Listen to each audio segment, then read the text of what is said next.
Prepare to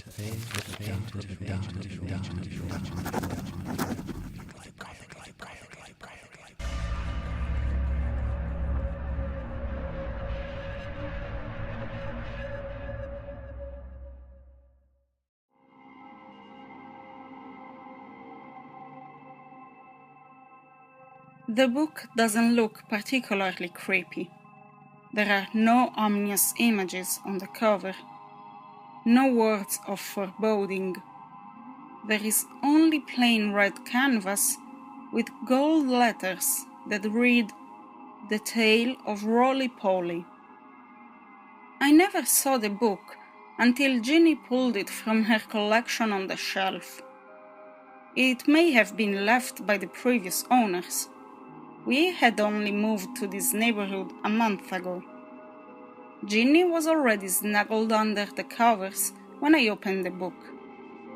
At 6, she was starting to read and never needed to be coaxed to bed if I promised her a story. Well, almost never. Princesses were her new obsession, and we'd covered most of the classics like Sleeping Beauty and Cinderella. The Tale of Roly was a slight departure from the usual set list. "Are you sure you want this one, Pumpkin?" Ginny yawned. "Yes, Daddy." I shrugged and began to read. There were 2 boys, 2 children like you. One was called Jack, the other was Hugh. The boys sat in the room, for there was nothing to do. They were so bored, a common boogaboo. The book contained a simple illustration of 2 boys in a bedroom decorated with baseball-themed wallpaper. They thought and they thought, they huffed and they puffed, until Hugh said, "Phew, enough is enough. Let's play a game. We'll append this loose end." "I know," said Jack. "I'll call on my friend." I groaned internally and hoped that Ginny would fall asleep soon. This wasn't exactly Dr. Seuss. Jack took the book and said the words written down. Come out, you silly old clown." With a wish and a whoosh, and fizzle and pop, Roly arrived with a great big plop. There was an enormous figure that dwarfed the 2 boys next to him. The man was dressed as a traditional pantomime clown, complete with a rough white makeup and garish red lips. "How do?" said the clown. "I've come to play." "You?" said Hugh. "Oh dear, holy moly!" "Don't be scared," declared Jack. "It's just Roly. "What shall we do?" said Hugh, all aflutter, as he pulled out his toys from the bedroom clutter. There were many games of various names, all wires and megawatts, a singing machine, a trampoline, there were even 2 robots. "Oh no," said the clown, "this will not do. Let's play some real games. Ditch this techno voodoo. Come with me and you'll see. My home is quite grand. You'll have all that you need in topsy-turvy land." The 2 boys nodded, their hearts filled with glee. They took the clown's hand and counted 3 Mississippi. Hugh and Jack closed their eyes as the world twirled and twirled. They whooped with joy as a new land was unfurled. The clown's home was quite splendid, full of candies and treats. The fun never ended.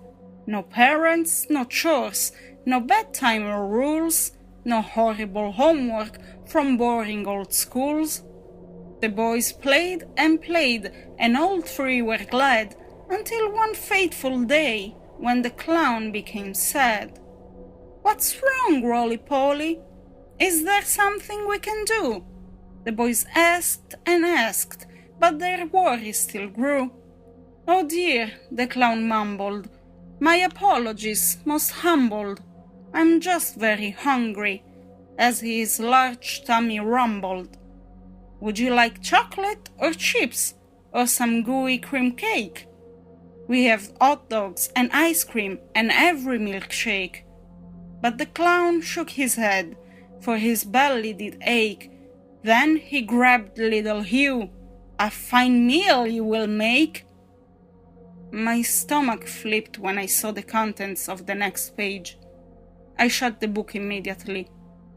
"Let's call it a night, Princess."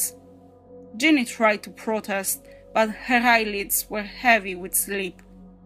"What happened to the boy, Daddy?" "I'll tell you tomorrow." I kissed Ginny on the forehead and turned out the light.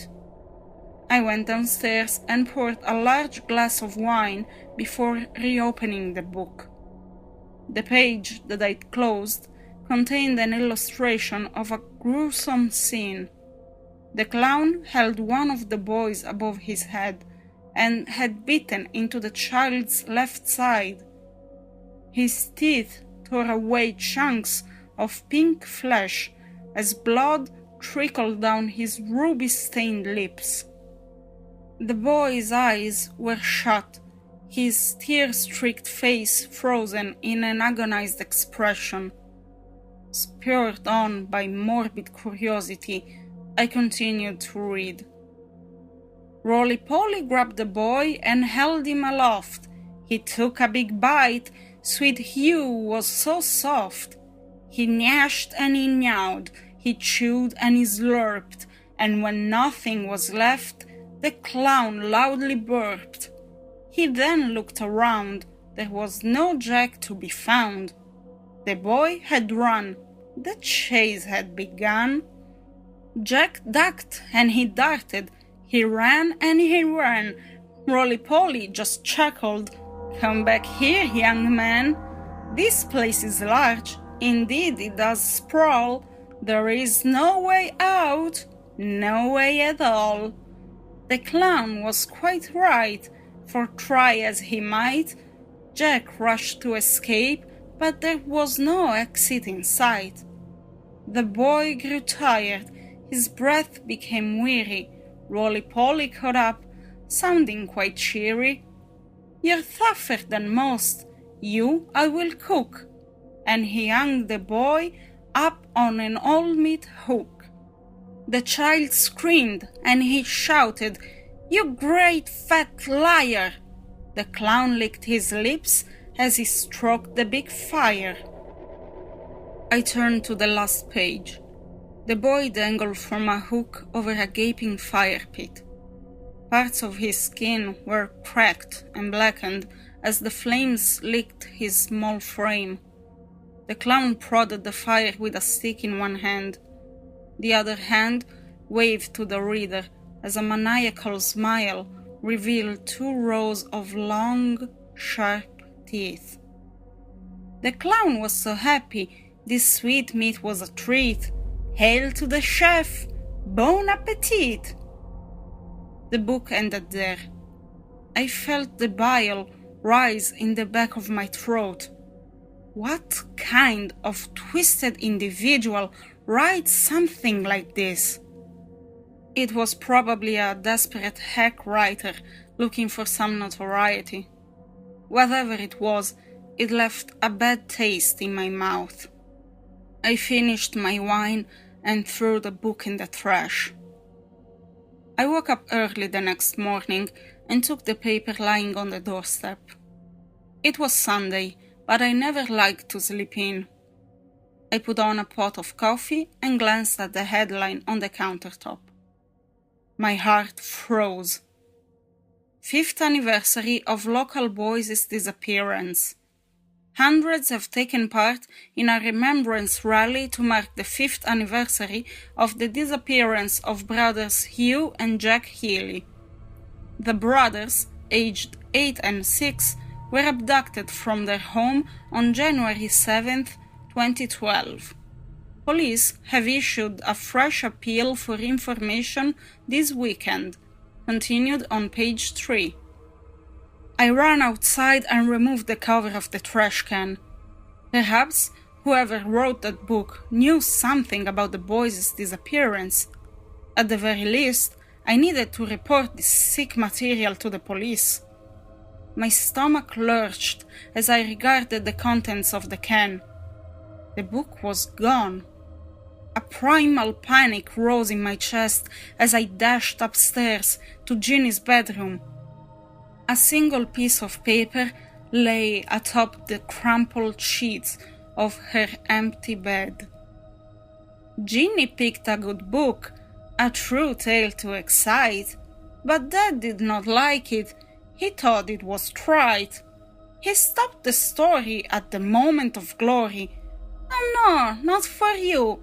This part is unfit." The clown did not like that, not one little bit. So Roly-Poly told Ginny, who was ever so skinny, "Let's have some fun. We'll show that old ninny." And now Ginny plays in the land topsy-turvy, full of sugar and spice and all things that are girly, while the princess holds court in dresses of satin. The clown simply smiles. She'll do, she'll fatten. It's been 1 week since Ginny went missing. I've given the page to the cops, but they're as baffled as I am. Every hellish verse of that awful book is seared into my skull. I can't sleep, I can't eat. I'm typing this as both an appeal and a warning. If you find this book, don't open it, don't read it. Call the police. A child's life may depend on it.